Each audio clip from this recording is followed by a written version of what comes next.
National security depends on staying ahead of the threat. At Booz Allen, our intelligence and technical experts work together to integrate emerging technologies for the next generation capabilities. When national security depends on you, we're here to propel your mission forward.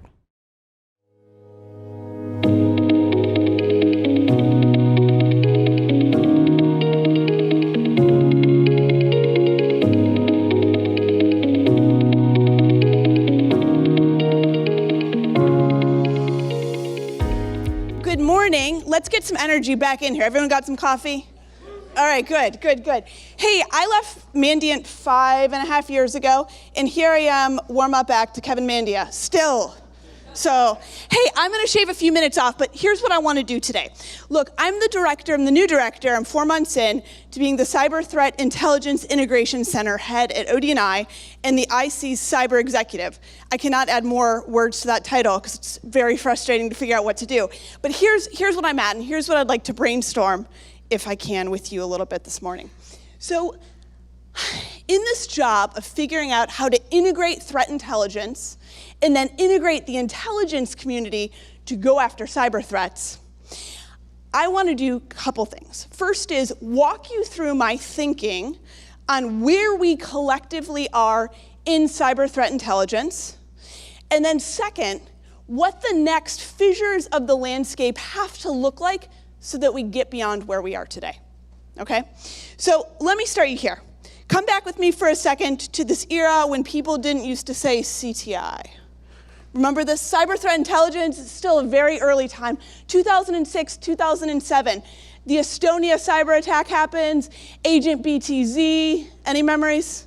Yes, okay. Saudi Aramco's hit. The Iranians are hitting the banking sector, banking websites, 2012. These are the early days. John Waters remembers them very well. This is when people are just starting to kind of get a sense of vulnerabilities are rampant through software. There's ways to exploit IT enterprises. And on the government side, we're starting to figure out that this isn't just an IT issue with a nation state flavor. This is probably going to be a domain that we need to figure out how to shape. And what happens on the government side as this threat is getting revealed early? Cyber Command has stood up in 2010. IOC over at CIA has stood up. The Russians in 2010 go and add into their military doctrine for the first time that information security, cybersecurity, is going to be part of future military conflicts. Very prescient. So, what are we seeing? We're seeing a maturing of a government apparatus and a DoD and a military doctrine and apparatus that is built around defining this domain. Fine. So we'll call that early period of threat intelligence and then government build, kind of this first era. But here was the problem. And I say it's at the risk that I know many people in here who helped develop those very structures. The problem was this: it still felt like inside baseball. And here's why. At that point, the private sector, commercial enterprises, Fortune 500s, did not yet get that they had an existential problem on their hands. What did it take? What was the wake-up call that started to change the game in how we think about cybersecurity from a spending standpoint, from a government, and from a response standpoint? It was this. It was looking at how the Chinese were wholesale stealing intellectual property through network intrusions. And a lot of people in this room were involved in exposing that activity. And I'll speak from APT1 because we're here on almost the 10th year anniversary of that. But with APT1, as many people remember, what we did collectively was integrate intelligence effectively. What do I mean? So up until APT1 in 2013, there was a lot of IT issues going on that people would talk about in clear defense contractors. There were incident responders going out. The Kevins of the world were out working hard doing incident response. But it took APT1 that put a picture of the actors in the PLA's 61398 unit in a report and tied the forensics, the infrastructure, the exfiltrated data to the 5-year plan, to ISPs who were doing this, and it pulled together government, NGOs, et cetera.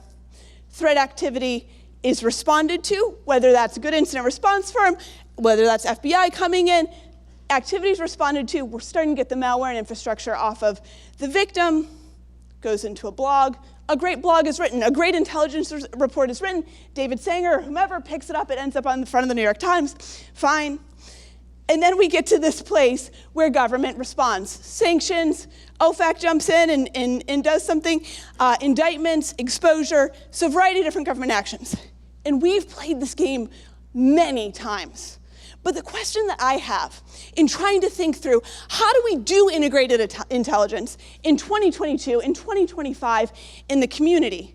And I'm saying community with a small c, intelligence community, cyber community, national security community. How do we do this so that we can break out of that mold and start changing the game even more? Change the risk calculus. I'm not even going to say the D word, deterrence. How do we just start raising costs? How do we start going to a place where ransomware actors aren't just thought of as yet again another one of these malware problems that we have to face, but are really taken back and saying, look, if schools, which were one of the big targets in the last 3-4 weeks here, if schools were being held up by people closing down their system the day before school starts, this would not just be the front page, this would be the story on everyone's social media feed. This would be the story everywhere in the US. Right? So how do we change the game so that we can take on this next level of threat?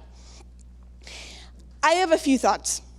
So I think as successful as that template that we've fallen into has been in certain ways, we have to first start with some of the assumptions of what's changing about the threat. The first thing is this. While we have a pretty decent sense of where the next threats will emerge right now, whether that's by looking at IT enterprise software, whether that's by doing investigations, in some cases at critical infrastructure facilities, what have you, what we are not covering well today is that not look the same as the type of threats that we've been exposing for the last decade. So that's fissure one, new and different technology, and technology that is not necessarily as easy to understand and get to as the Microsoft endpoint that everyone knows and uses across the world today. Okay, the next fissure. So we have to get to a place where we can start to understand that our adversaries, they'll never look like an APT1, they'll never look like an enormous high volume unit again. But what they will start to look like, and already have, is a much more diffused ecosystem. And we've seen that shift towards contractors for years, but here's what I'm scared of. The contracting ecosystem might be something we can track, but are the types of technologies and the adoption of those technologies that have more vulnerabilities or different vulnerabilities than we can understand, are those going to be tracked by US intelligence, by the cybersecurity community that we have here, by researchers on the internet, the type of edge where we've been able to understand how those platforms and how those companies and the ecosystem that feeds our adversaries works. How do we get to true understanding of that intelligence at the edge as these adversaries have changed, as they've become leaner, as they've become smarter? The third fissure is this.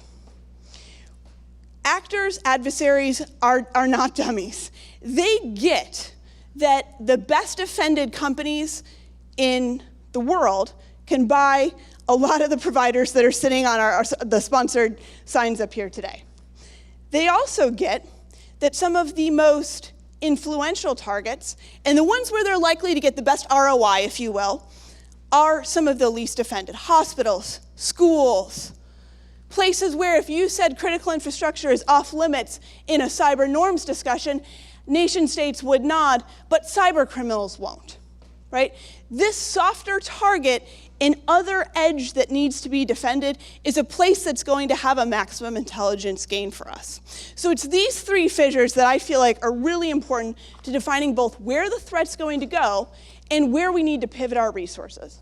So I'll end with a next hope from you, and this is where I'm asking for your help humbly. So as we think about how to integrate intelligence in this next phase, defined by those fissures, what I want to ask for is a rethinking first around how we communicate the threat. We've all done the blogs, we've written the intelligence reports, we've talked on CNN to explain how this works. We need people and I bet they're not in this room, who know how to communicate the story of the day to people who don't open the Washington Post and New York Times as the first thing they do in the morning. We need people who understand the consumption model of information and how much it's changed. And I'm not just saying young people who get that, I'm saying everybody who's not in this room, the Security Operations Center, who didn't get the alert that we all got 40 minutes ago that a variety of Russian-based actors had taken down websites from an airport. We need to rethink how we communicate threats. How do we do that so it's not just in words, more graphics, fewer blogs? How do we do that in a way that's dynamic and gets to people? Because we're going to need to challenge ourselves anew on how we understand the threat environment again and how we communicate it. Second is this, and this is not sexy, but we really need it. The second is how we do good knowledge management around threats. Kevin, I keep picking on you because you're next, but you'll remember Nucleus, which was essentially a knowledge management tool for threat activity. And how we have a collective model, a unified way that we track cyber threats has always been sort of the holy grail that we've been trying to build, whether it was ISAT, whether it was CrowdStrike, whether it was any of these private sector companies, whether it was any agency tracking cyber threats. But what we need to go to next is a more dynamic way for not just how we collectively track threats, but how we're able to see how infrastructure's morphed, how tools have changed, how a malware group that wasn't even one of the top 5 that you would think of became the story of the day for schools in the last month. How do we start managing that picture more effectively? We're going to need new people to start thinking about that knowledge management challenge. And the third piece is this as we approach better integration. It's about finding new allies and partners. So there are a lot of people in this room that I think have been at the edge, if you will, for years on finding the right corporate partnerships, government partnerships, intelligence partnerships, operational partnerships to get good insights into threat data. But here's where we have to go. As platforms move, as user bases move to other technologies that are not US owned, that are harder for us to get insight into, we need to pivot to find partners who can help us find those insights. We need to find the researchers who aren't just sitting in the US or Canada and Europe. We need to find the researchers in Asia who understand these platforms. We need to find the next group of thinkers and researchers who can find what that edge of threat activity needs to be.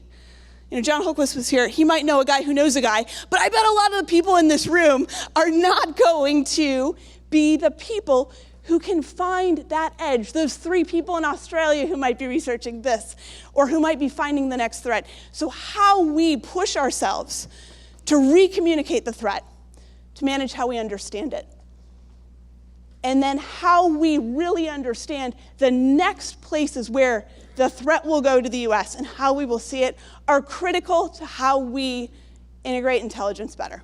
Thank you.